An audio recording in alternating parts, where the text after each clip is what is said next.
विष्णुम् शशिवर्णम् चतुर्भुजम् प्रसन्नवदनम् ध्यायेत् सर्वविघ्नोपशान्तये। व्यासाय विष्णुरूपाय व्यासरूपाय विष्णवे नमो वै ब्रह्मनिधये वासिष्ठाय नमो नमः। षोडशाध्याय। पृथुर्वाच सेतिहासमिदम् ब्रह्मन् माहात्म्यम् कथितम् त्वया अत्याश्चर्यमिदम् सम्यक् तुलस्याश्च श्रुतम् मया। नारदपदे हरिपूजा पुଣି पुच्छन्ति पृथुराज भूमुनिवर पुण्यदेह कहिल पचारिली जाहा तुलसी आदि जनवाणी आत्मा पवित्र हेला शुणी तेणु तुलसी मूले सिद्धि कार्तिक उद्यापन विधि से महातप व्रत फले एबे कहिबा तपिसिले पूर्वे के उद्यापन करी भवसागरु गले तरी से कथा कह दृष्टान्तरे अखिल जन उपकारे नारद नृपति वचने बोलन्ति शुण सावधाने कार्तिक उद्यापन धर्म शुणन्ते शुभ सबु कर्म से कथा कहिबा प्रस्तावे जे धर्म इतिहास पूर्वे। नारद उवाच आसीत् सत्याद्रिशिखरे करवीरपुरे पुरा ब्रह्मणो धर्मविद् कश्चित् धर्मदत्त इति स्मृतः। सत्याद्रि नाम गिरिपासे ब्राह्मण कर वीर देशे नाम ताहार धर्मदत्त विष्णु सेवारे अनुरत जाणई सर्व धर्म रीति कार्तिक व्रते महाप्रीति एमन्ते एक संवत्सरे कार्तिक कृत्य विधि करे मास संपूर्ण उद्यापन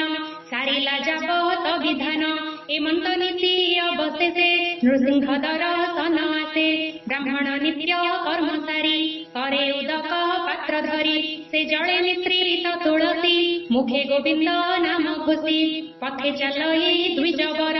स्वभावे गिरि भयंकर नृसिंह रूप नर हरि जहि अछन्ति विजे करी विप्रगमयी सेहि मार्गे एक पिशाची आसी बेगे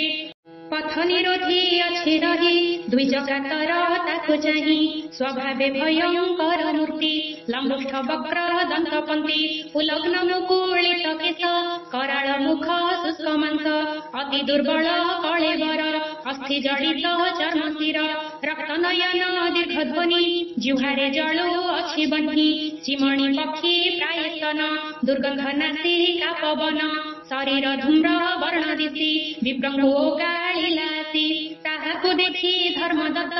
हस्ते जे थिला तम्बा पात्र तुलसी जल सहितरे फिंगिला पिशाची उपरे अंगे पड़िला तार जाई पिशाची दिव्य रूप होई ब्राह्मण आगे हेला उभा चंद्रमा प्राये मुख शोभा कांचन प्राय तनु गोरी जे जने स्वर्ग विद्याधरी अमूल्य अलंकार वास गंध चंदन जाति पुष्प सुंदरी शरीरे भूषण ता देखि आश्चर्य ब्राह्मण मनरे भय नाही किछि युवती मुख चाहि पुछि हे रूपवती की कारणे रूप अंतर एहि क्षणे अइलु जेउ रूप धरी से रूप देखि भय करी तोते फिंगिली जल पात्र तेणु सुंदर तोर गात्र कहे किस विपरीत पूर्व तो कलु केउ कृत्य कि जन्म लभिलु तो काहि कि दोषे पाप तनु बहि घोर गहन मार्गे थिलु एबे कि भावे निस्तरिलु तु एहा कह परिमाणी मोर संशय जाऊ शुणी ए प्रश्न शुणी से सुंदरी विप्रंगु नमस्कार करी बोलई शुण द्विजवर ए जे अर्जिला कर्म मोर कहिली शुण विप्रश्रेष्ठ पूर्वे जे नग्र सौराष्ट्र से देशे कृष्ण भिक्षु नामे द्विज बंचई इह धर्मे मुहि जे द्विजर घरणी कळला नामे ब्राह्मणी मुपापी जे मंत दुर्मती स्वामी रे होइली अप्रीति जाहा बोलई मोर नाहा मुसुख न महणई ताहा संयोगे नदी अई अन्न कहई निष्ठुर वचन गृहे जे भल द्रव्य थाई मुताहा भुंजई लुचाई मुतहु पुरई जाहा बड़िले निवेश ताहा स्वामी जहि की मन करे मुताहा नर खई घरे स्वामी पुछिले करे कली तार वचन मोर तुली एमंते गला केते दिन मोर भाजिला स्वामी मन अन्य कन्याए देखी शोभा ताको होइला विप्र विभा ता देखी सही न पारिली महुरा पान करी मली मो प्राण प्रेत पिंडे भरी जम किंकर नेले धरी चर्म राज्युरे बांधी भिड़ी मुंडे प्रहारी बेत बाड़ी जातन कथे घेनी गले जम छामुरे नेई देले मोते अनाई दंडधारी काल कृतांत रूप धरी पुछिले चित्र भूपतकु बोइले कि दंड एहाकु विचारी कुह तुम्भे बेगे धर्म त दिसु नाही आगे पाप लक्षण एहा देह कांजीरे गिले किछि कह पूर्ण करिबा जेउ कर्म विचारी कह धर्म धर्म राजा वचने मंत्री बेनी कर्म लिखन कांची घेनी बोलली तुण दंडधारी ए बड़ पापी दुराचारी किछि ही करी नाही तप केते कहिबा एहा पाप ब्राह्मण कुले देह बही आचारहीना स्वामी द्रोही पति की देला जेते दुख तेणु न चाही तार मुख जेते अकर्म कला पूर्वे दुष्ट स्वभावे मत गर्वे पापिनी स्वामी की लुचाई काक भांडरे अन्न खाई तही की दंड एबे जाहा कहिबु शुण जंतु नाहा से पाप फले जन्म सात मार्जरी रूपे हेब जात उच्छिष्ट भक्षी घरे घरे गंजना पाई बसरीरे पूर्वे जे कुटुंबंकु बंची भल पदार्थ भुंजे लुचि ए पापी जात करी बाळ भक्षिब गर्भ फूल फल कलह महा पाप घेनी तद अंतरे जन्मतिनी डाकिनी रूपे जात हेब सकल जने वैर भाव पूर्व चंचल मति घेनी कुठार रूपे ऊर्ध्वजनी निसारे समसाने हेरी नाना दुर्गंध भोग करी स्वामी की दुख देवा फले पुणी जन्मिब गिरिमाळे बने पिशाची रूप होई कर्मे कलहा नाम बही भ्रमुजे शिव अनुव्रते सुख न लभी कदाचिते निज स्वामीर निंदा पापे विवरण भयंकर रूपे नाना केलेस सही अंगे केही नथिब आउ संगे जे बण तुंडे नित्य कली स्वामी की देऊ थिला गाड़ी से तुंडे जळू थिब जुई किछि ही न पारिब घाई हेमंत जुग एक सरी थिब पिशाची रूप धरी हे विप्रशुण सावधाने हेमंत मंत्री वचने जम बोलई एते हेउ हे पापी बेगे एथु जाऊ ए वाक्य धर्म राजा मुखे शुणी पड़िली घोर दुखे मार्जारी हेली जन्म सात डाकिनी रूपे पुणी जात तिनि जन्म अंते मुहि एबे पिशाची रूप होई आजकु 15 बरस ए बने करी अछि बात अकर्मा देहे दुख जेते ताहा कहिबा अबाकेते